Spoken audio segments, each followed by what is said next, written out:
Well, first of all, I'm Shernita Wynder. I am an educator here in Florida. I work at a STEAM school. Um, I've been in education for over 3 decades, in the classroom for two. I've seen a lot. I worked in the state of Alabama. I am now working in at a sciences school, this K-8. I am a wife to Dr. Winder. I am a mother of three adult children and the grandmother of 8.5 grandchildren because there's one still baking. So um, I've been an activist for the majority of my life because I was in the junior NAACP. My love for advocacy and civil liberties came into play. We visited a lot of, as I share, a lot of the places that we went, but it was a little with the cohort that I was in, and maybe just because of the age, time, and seeing things has changed over the years. And my degree in art and technology. Um, I'm a poet, a writer, an artist. So I have a lot of ways to be able to kind of express myself, and that's what I do with the children. I've taught in majority schools, kindergarten, 12th grade. So kind of in a nutshell, without sharing too many, for um, the arts and community for um, and different individuals with helping with nonprofits and stuff like that. So Terrific. Please go right into your presentation, Shernita, and then we got about 10, 12 minutes for the presentation, and I'll come back, okay? All right, I'm gonna breeze through this. It may look like, but it's actually not. I'm going to focus on the modern day Jim Crow laws in the form of the Stay Woke Act. So, sorry.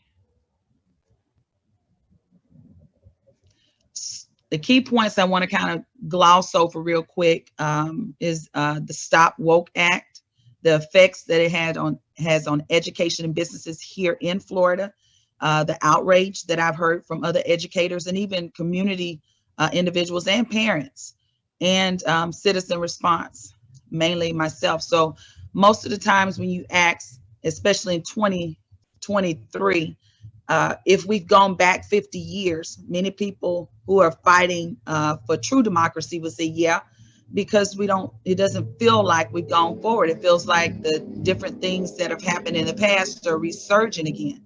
But those who are for the Stop Woke Act will say, no, we're right where we should be, which is kind of disheartening. So I want to see where people feel or stand about it. If for those that, and we've been talking about, I've been listening up. I think I've had about an hour's sleep because it's been so listening to other people.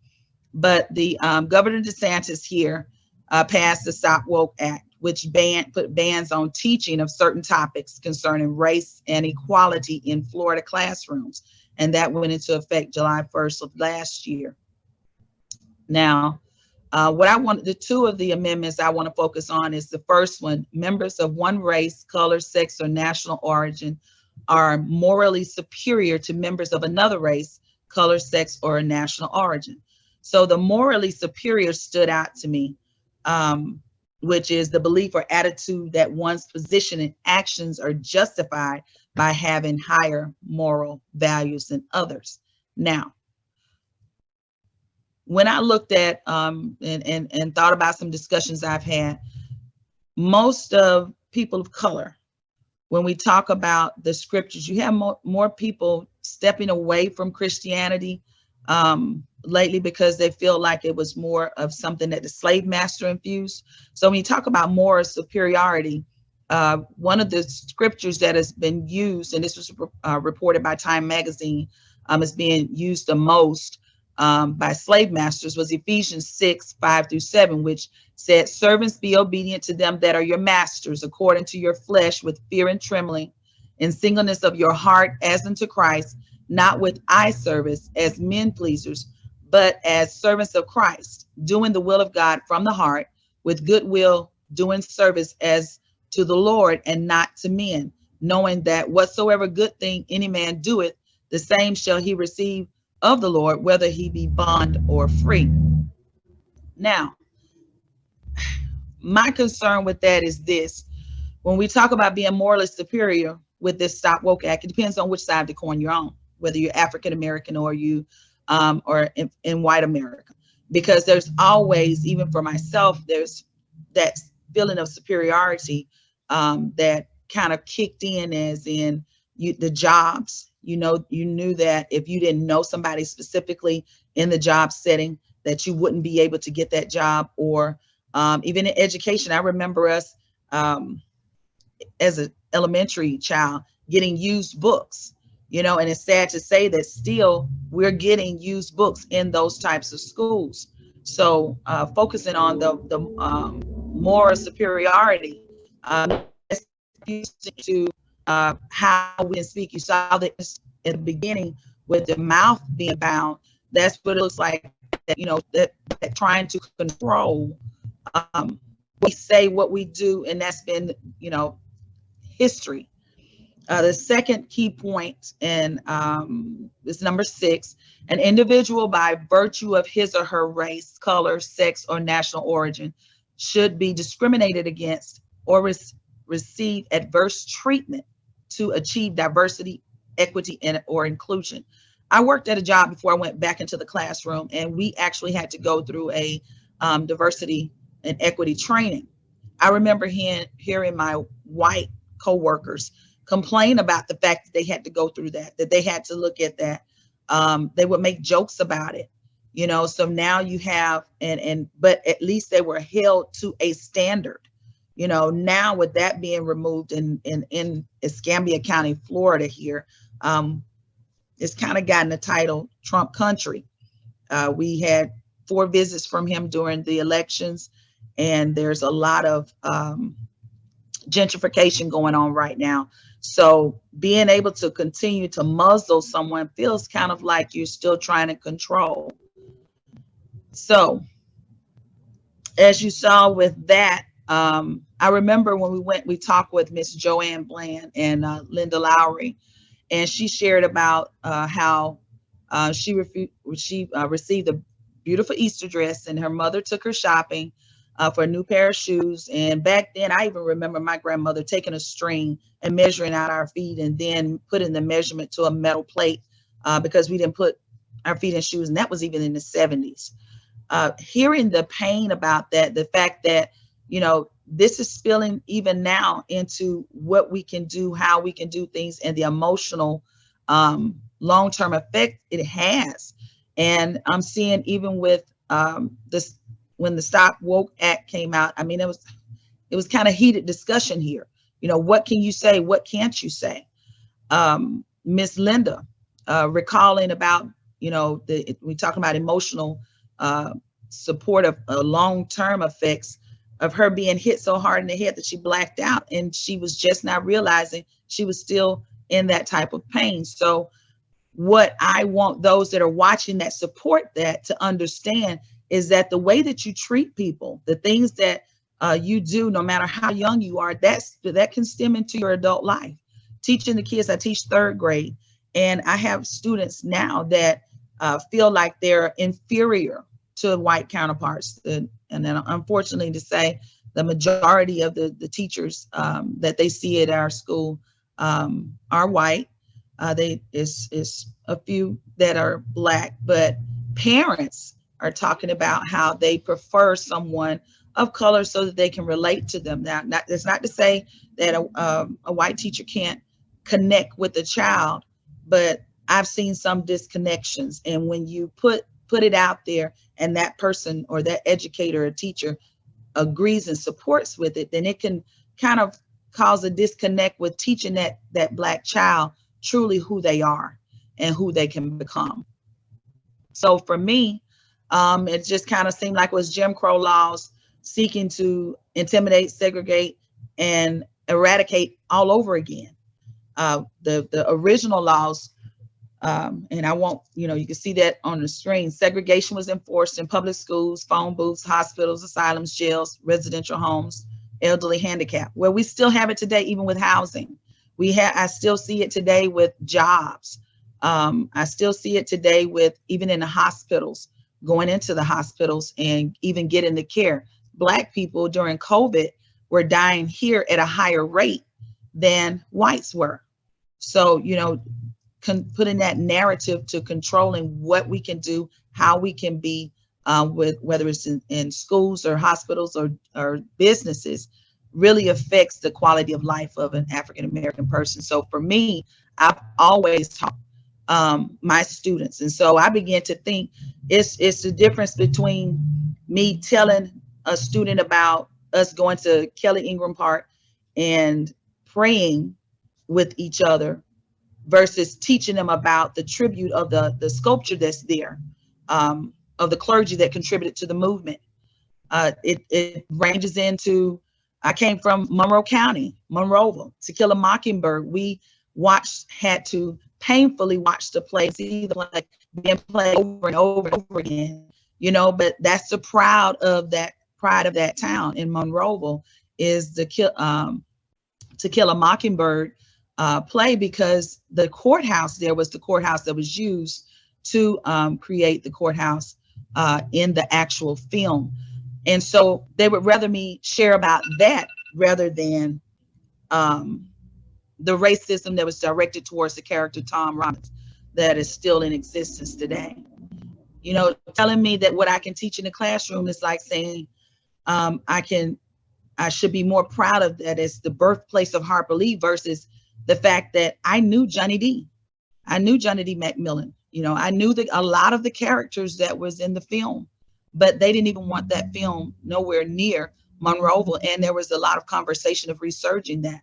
So again, saying forget about that, stop talking about it. It feel like we're still muzzling people, and that's the narrative with that.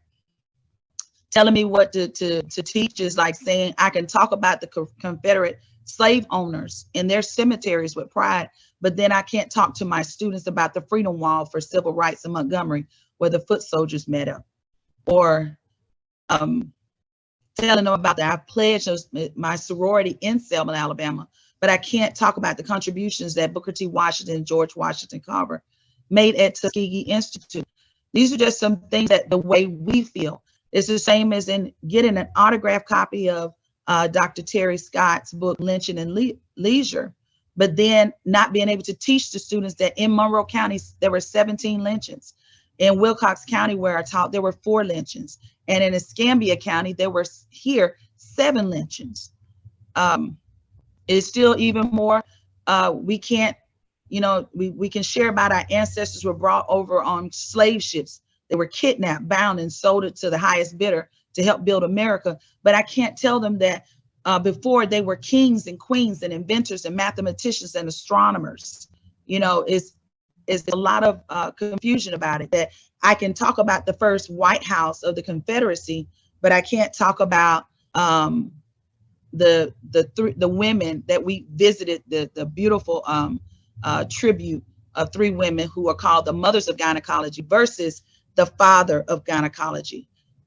They would rather us talk about that type of pain. So for me, the vow I feel like we all made was that we're not going to tolerate that. I know I'm not. I'm blessed to be in a private school where we have more free course than the public school setting. But still, you have those that don't want to, and it's sad to say, some people of color that don't want to shake the waters, as well as those that say, just leave well enough alone, get over it already. But I'm making a vow, and I feel like we all made a vow that we're going to yell from the rooftops that we will not go out without a fight. Our voices will not be silenced.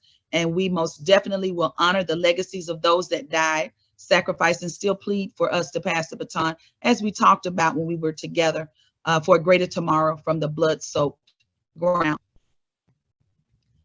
I believe that we owe it to these iconic civil rights leaders to teach our youth that we are stronger united, just as these foot soldiers did. So, Dr. Butler, how are you today? Doing well. Thank you for having me. Thanks for coming over to St. Petersburg to meet with our group and to join us.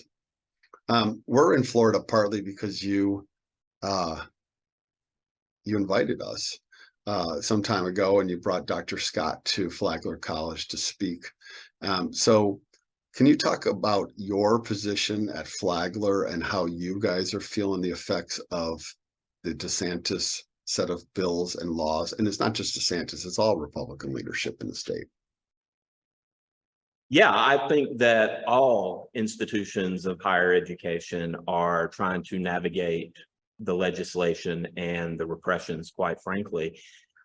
It's pretty insidious in terms of the laws that are coming out because they are so vaguely written intentionally that interpretation occurs at the local level, the institution level. So what ends up happening in some institutions, particularly public institutions, is that professors do the censoring for the legislators, right? So there's a lot of questions among educators in higher ed pertaining to what they can and what they can't teach. I mean, those instances have been highlighted over the past 13 hours, right? So public universities and public colleges are bearing the brunt of the restrictions and limitations. Flagler College is a private institution, but that does not mean we're immune. There are state appropriations, and there are programs that we obtain state monies for. So everyone is affected, but in different ways at different levels. I think the biggest concern is when it comes to colleagues of mine. Which courses can we teach? Which courses are going to be challenged? What assignments? I mean, how pervasive will the challenges become? Are we talking about individual assignments? Are we talking about what goes in the syllabus? So there's just a lot of uncertainty and, quite frankly, a lot of fear about what the unintended consequences are of the legislation for private institutions. And quite frankly, at this point, we just don't know what those unintended consequences are. Okay, can you drill it down to the very concrete example of somehow a way you have been affected by in the last 2 years of this push for legislation? We've heard a little bit of your story, but many of the folks that are on the Zoom with us now are not familiar with some of your kind of things that you've run into. So could you give us one concrete instance? Oh, I'll give you the biggest example of how the unintended consequences rear their heads in different ways. And that was last January when the National Council for History Education, and I see its executive director, Ms. Jessica Ellison, is on with us as well. So I think she's here to fact check me in real time. But the, the organization asked me to be the lead scholar for a training session for K through 8 teachers on the civil rights movement, not students, teachers, in January of 2022 in Osceola County, Florida. Partially, it was to prepare for Black History Month, right? To give teachers an idea of what they can convey to their students in an age-appropriate, state standard appropriate format. The title of the workshop, David, was The Long Civil Rights Movement. That's it. You know, and as we've discussed over the past few hours, the long civil rights movement, all it really does is try to expand what we know about the civil rights movement beyond the master narrative from Brown to Memphis or Montgomery to Memphis. And I had 3 sections throughout the day. Those sections were titled The Long Movement, The Master Narrative, and The Movement Continues. This was when the Stop Woke Act, as it was called, had just passed the State House. And literally 2 days before we were supposed to have this civil rights history training workshop, that a prestigious national organization had put into its curriculum as part of a much longer history programming for these teachers of underserved schools, by the way. 3 days before we were supposed to have the workshop, it was canceled. And it was canceled without seeing any of my PowerPoints, without talking to me about the content of the material, no communication with me at all, and to my knowledge, none with NCHE. It was just a matter of, as the email said, in light of conversations that we're having at the local and state level about critical race theory, this workshop is indefinitely postponed. So just because it had the words civil rights movement in the seminar title, a school district in Florida responded to events that were occurring at the state and said, nope, not for us. This is how we interpret it. So Stop Woke equaled Stop Black History. I did not know that CRT meant Civil Rights Training, David, but evidently it does in some parts. And that is where my story went viral, as the kids say, right? And I remember a reporter telling me that the reason that it drew so much interest because it was the first incident of many that were yet to come. And I thought, oh no, hopefully that's not true. It proved to be 100% true, maybe even an understatement. So the legislation has just continued, and it's made the teaching of what are uncomfortable topics, right, much more difficult and much more stress-inducing for people in more vulnerable situations than I have. And that has been the tragedy, the self-censorship that's occurring in our classrooms for fear, legitimate fear, that people's livelihoods and people's educational careers could be sidetracked just because they teach their students historical fact through primary sources. And that's where we are. Is it the case right now in Florida that the Stop Woke Act and the Don't Say Gay bill and the recent bill, the law now to not fund diversity, equity, inclusion programming, that is it the fact that none of them are actually implemented at this time because they're all being legally challenged, or have they been implemented and are in place while they're being legally challenged? Oh, they're in place while they're being challenged. All you have to do is check your Florida education news feed every day to see that there is a new story coming out for perceived enforcement of these laws that are so unclear. I mean, there's a teacher right now who in the Panhandle region who is being investigated because she showed her class a Disney film that had a gay character. Right.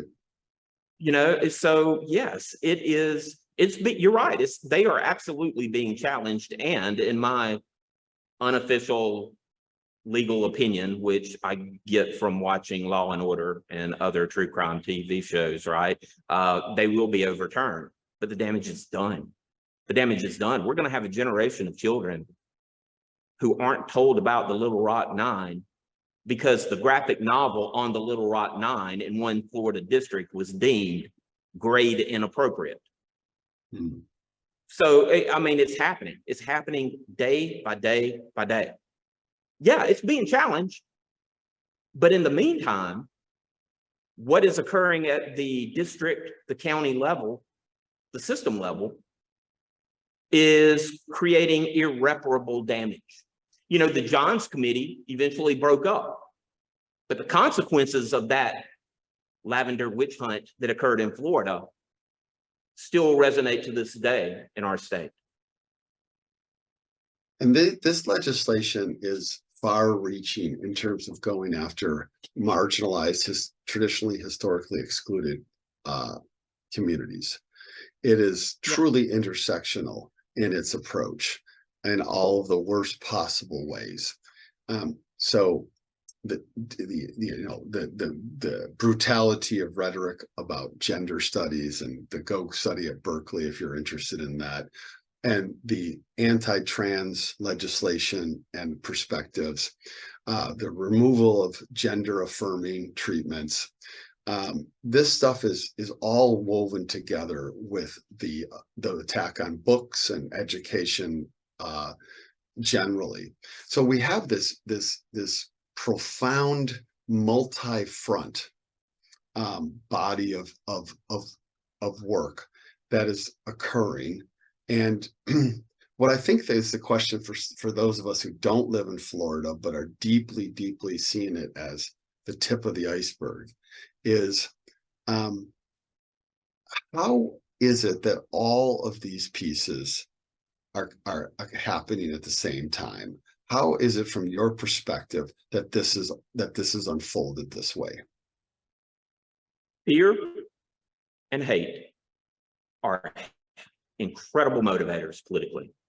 I think that when you have marginalized groups that can't mobilize in large numbers and fight back until they realize that it's too late.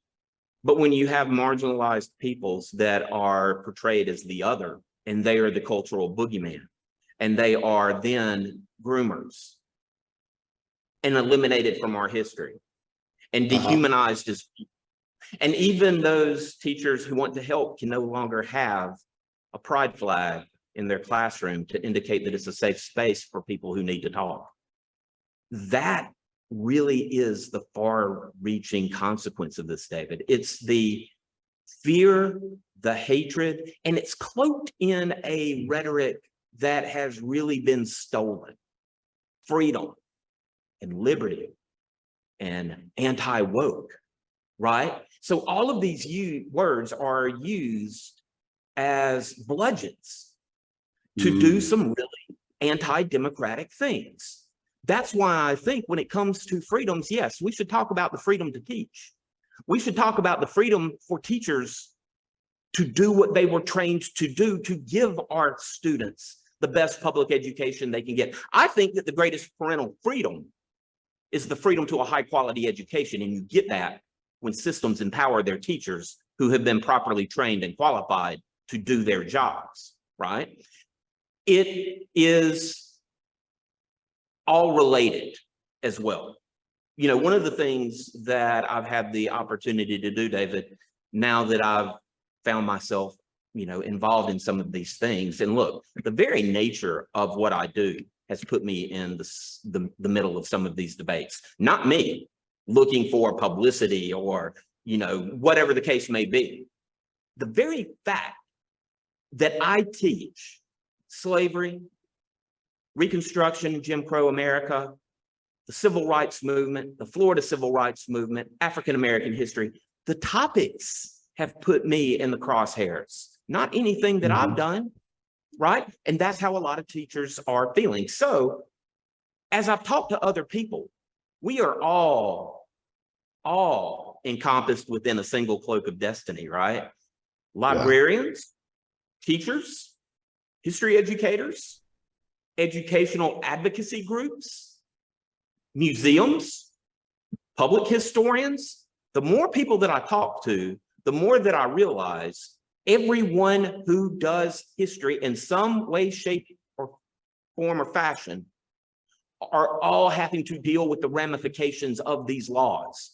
We are all facing the same issues. We're just dealing with them in our silos. And I think that one of the things that we're beginning to see, David, and events like this do, is that we forge connections across our disciplinary boundaries, right?